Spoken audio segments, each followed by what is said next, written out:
अस्सलाम वालेकुम friends, everyday science YouTube channel की एक नई वीडियो में मैं आप लोगों को खुशामदीद कहता हूं। दोस्तों, आज की इस वीडियो में हम 9th क्लास की मैथ की जो न्यू बुक आई है उसके चैप्टर नंबर 1 की जायज़ा मश्क या जिसे हम ना कि रिव्यू एक्सरसाइज भी कहते हैं उसका सलूशन सीखेंगे।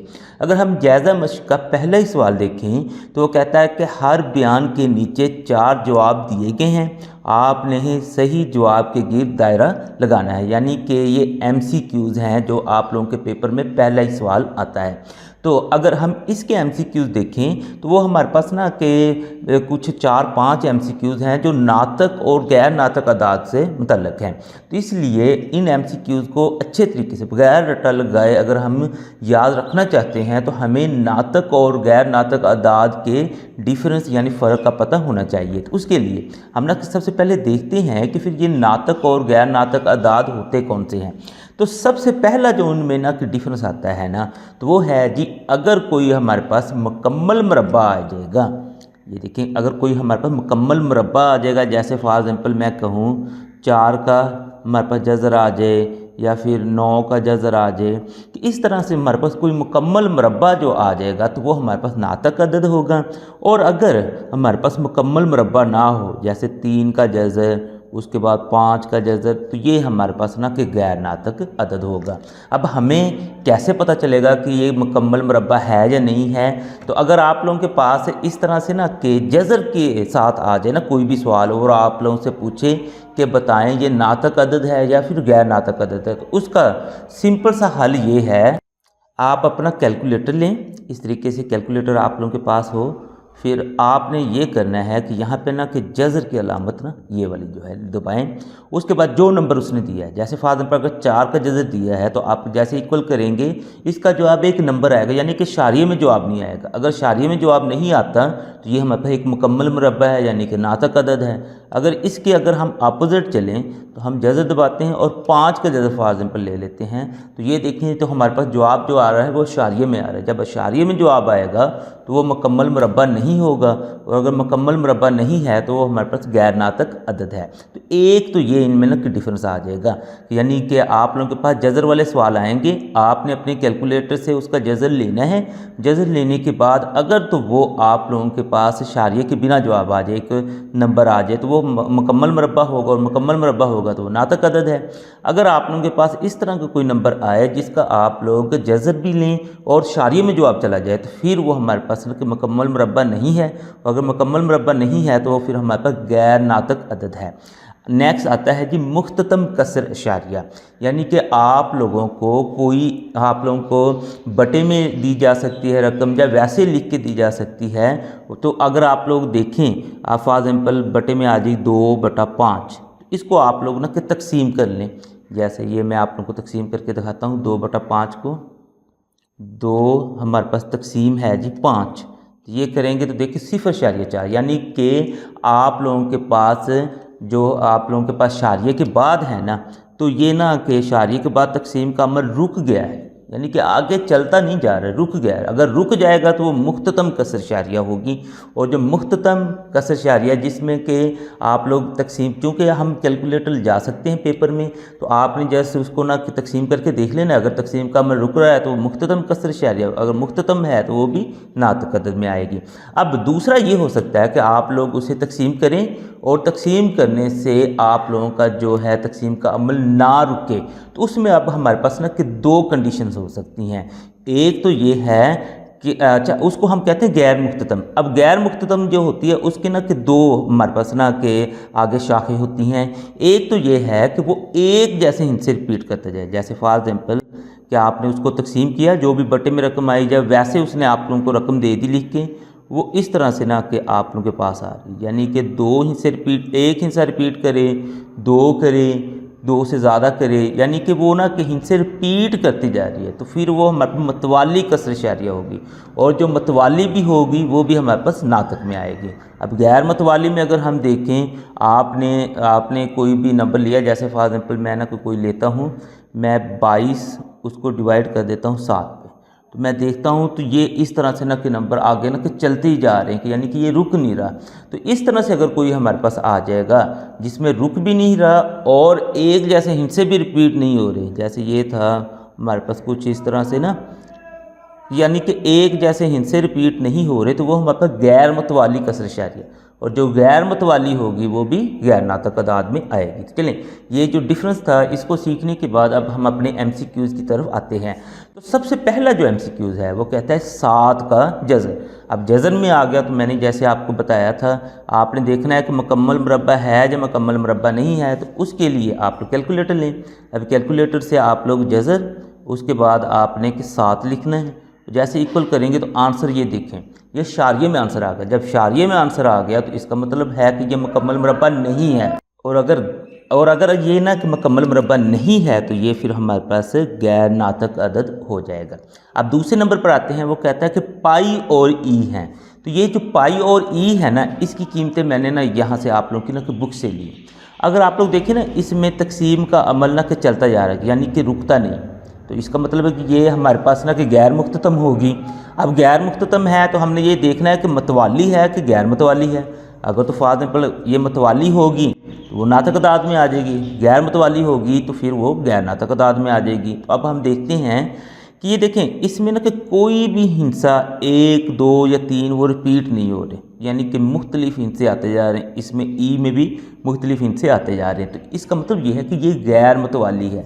जब ये गैर मतवाली है तो फिर ये हमारे पास गैर नातक अदद होगा। आगे है जी, वो कहता है अगर n एक मुकम्मल मुरब्बा नहीं है तो n का जज़र है।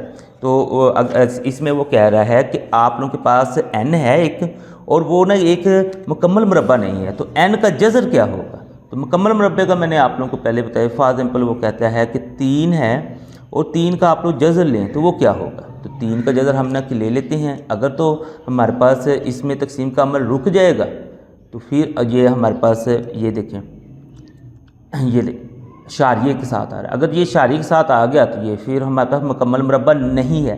तो अगर मुकम्मल मुरब्बा नहीं है और उसका अगर हम जज़र ले लेंगे, ये n से मुराद है कि कोई भी नंबर ले लें, 3 ले लें, 5 ले लें, आप लोग 6 ले लें, कोई भी आप लोग नंबर ले सकते हैं। 4 लेंगे तो वो एक मुकम्मल मुरब्बा है, वो नहीं हमने लेना। वो कहता है कि मुकम्मल मुरब्बा जो नहीं है उसका अगर हम जज़र लेंगे तो वो भी हमारे पास गैर नातक अदद ही आएगा। उसके बाद आगे अगर हम चलें तो हमारे पास है जी 3 का जज़र जमा 5 का जज़र।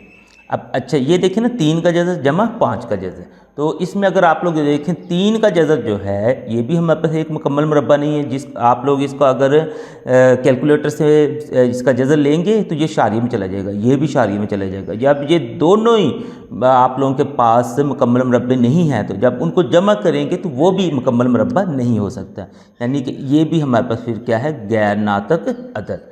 उसके बाद देखें, वो कहता है कि x बराबर x, ये तो उसने कंडीशन लगाई थी ना। वो कहता है x बराबर x जो खासियत है वो क्या कहलाती है। अब देखें ना, x और x एक दूसरे के बराबर भी हैं और हम शक्ल हैं। अगर हम शक्ल हैं तो यानी उसको हम कह सकते हैं कि एक दूसरे का अक्स है। तो इसे हम ना कहते हैं कि अक्सी खासियत।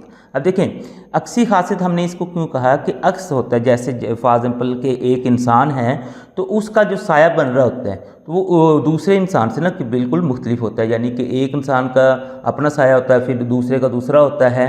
तो वो जिस तरह का इंसान होगा उसी तरह का साया बनेगा। तो ये इसीलिए इसको ना कि अगर एक्स है तो उसके बराबर अगर एक्स ही है तो वो उसका अक्स है, यानी कि उसी का समझ लेंगे ये साया है, इसलिए इसको अक्सी खासियत कह देंगे। अब नेक्स्ट है जी, वो कहता है कि ए बी सी हमारे पास ना कि 3 कोई से भी ना कि रियल नंबर्स हैं। इसमें से ए बड़ा है बी से, बी बड़ा है सी से और ए बड़ा है सी से। तो ये हमारे पास खासियत कौन सी होगी, तो ये हमारे पास मुतअद्दियत खासियत होती है। तो ये आप लोगों ने याद रखना है कि अगर वो कहता है ए बड़ा है बी से, बी बड़ा है सी से और ए बड़ा है सी से, तो ये खासियत जो कहलाती है वो मुतअद्दियत खासियत कहलाती है।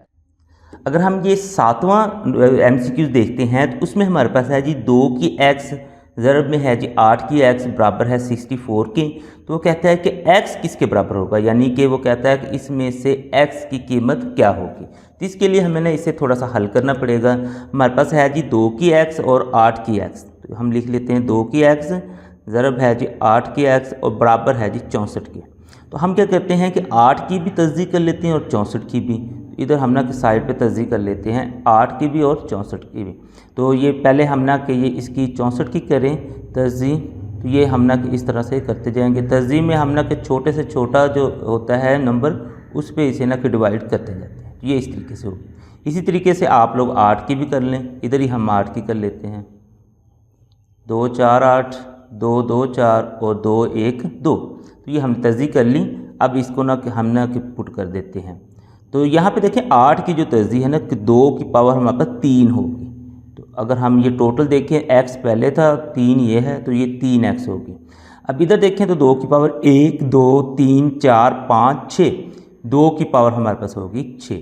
तो अब इनको हम ना कि इकट्ठा कर देते हैं। ये x और 3x ये जमा हो जाएंगे, तो ये हो गई जी 2 की पावर 4x बराबर हो गई जी 2 की 6।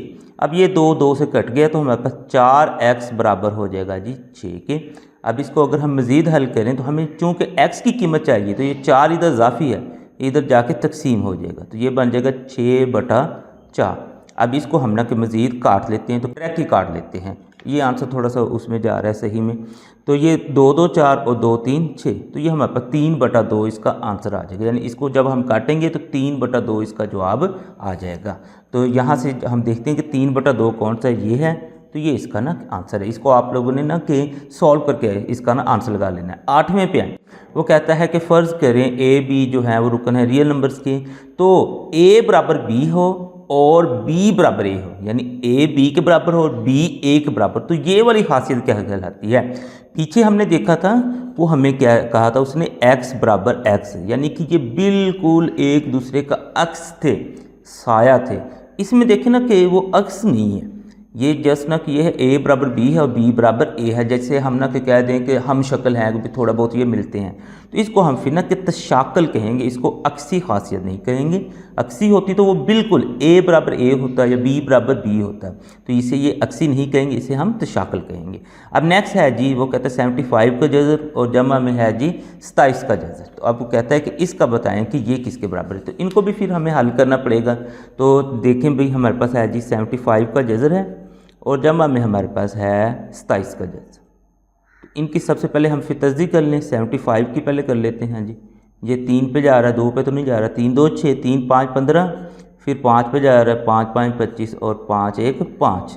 इसी तरीके से हम ना कि 27 की भी कर लेते हैं। तो 27 की तस्दीक हमारे पास 3 9 27, 3 3 9 और 3 1 3। अब इनकी ना जो तस्दीक हमने की है, इनकी ना यहाँ पर हम ना कि कीमतें पुट कर देते हैं। तो 75 की हमने की थी, तो हमारे पास 3 ज़रब 5 ज़रब 5 है, और इसका ये जज़र तो वैसे आ जाएगा। और 27 की जो की थी 3 ज़रब 3 ज़रब 3, तो ये हमारे पास इसका जज़र आ जाएगा। आगे इसको मज़ीद अगर हम हल करें तो हमारे पास ये एक जोड़ा बन रहा है और ये भी एक जोड़ा बन रहा है। तो ये 3 ज़रब 5 की 2 हो जाएगा, और जमा में 3 ज़रब ये हमारे पास ना कि 3 की 2 हो जाएगा। ये जो 2 है ना, यानी कि ये जो पावर है ये तो जज़र के साथ ख़त्म हो जाएगी। तो ये जो 5 है ये जज़र के बाहर आ जाएगा, ये 3 भी जज़र के बाहर आ जाएगा, लेकिन ये नहीं आ सकते क्योंकि इसकी पावर नहीं है 2। तो ये हम लिख लेंगे 5 3 का जज़र, यानी कि ये 5 की पावर 2 थी, ये इस जज़र के साथ ख़त्म होगी। 5 बाहर आ गया जज़र से, 3 नहीं आ सकता क्योंकि इसका मुरब्बा यानी कि पावर 2 नहीं है। इसी तरीके से ये वाला 3 हमारे पास बाहर आ जाएगा, लेकिन एक जो 3 है वो अंदर रहेगा।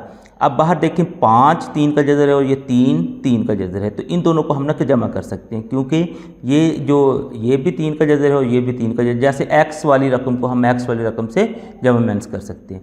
5 और 3 हमारे पास हो गया जी 8, ये आंसर आ गया जी 8 3 का जज़र। तो यहाँ से हम ढूंढते हैं 8 3 का जज़र कौन सा है, ये वाला। तो ये हमने इसका आंसर लगा दिया 8 3 का जज़र। अब हम अपने लास्ट में आते हैं, वो कहता है कि 3 जमा 5 का जज़र और 3 माइनस जो है 5 का जज़र, ये बताएं कि इसका हासिल ज़रब नातक होगा, गैर नातक, मुफरद, ताक, ये क्या होगा। तो चलें इसको पहले तो हल करते हैं, फिर हमें पता चलेगा कि ये हमारे पास नंबर किस तरह का निकलता है। फिर उसी हिसाब से इसका हम फैसला कर सकते हैं कि ये नातक है, गैर नातक है या क्या है। तो चलिए मैंने ये लिख लिया। अब लिखने के बाद यहाँ पे देखिए ना, ये हमारे पास 3 जमा 5 का जज़र, 3 माइनस 5 का जज़र, यानी कि सिर्फ ये अलामत चेंज है, बाकी जो रकमें हैं वो एक जैसी हैं। तो यहाँ पे ये वाला फार्मूला लग जाता है a जमा b, और दूसरा होता है a माइनस b, तो ये बराबर होते हैं a की 2 माइनस b की 2। तो हम फ़र्ज़ करते हैं कि ये a है और ये b है, तो ये हमारे पास आ जाएगा a की 2 यानी कि 3 का मुरब्बा माइनस 5 के जज़र का मुरब्बा। ये हमने लिख लिया। 3 की 2 यानी कि 3 का मुरब्बा, 3 को 3 से ज़रब देनी है तो 3 3 9 आ जाएगा, माइनस ये इससे कट गया तो ये 5। 9 में से 5 निकालें तो हमारे पास 4 आंसर आता है, यानी कि एक नंबर हमारे पास 4 आ गया है। ये जो एक नंबर 4 आया है ये एक मुकम्मल मुरब्बा होता है, और जो मुकम्मल मुरब्बा यानी कि 4 का अगर हम जज़र लेंगे तो वो 2 के बराबर आ जाएगा, और वो हमारे पास ना कि एक नातक अदद होता है। तो इसलिए इसका जो आंसर निकलेगा वो है नातक अदद।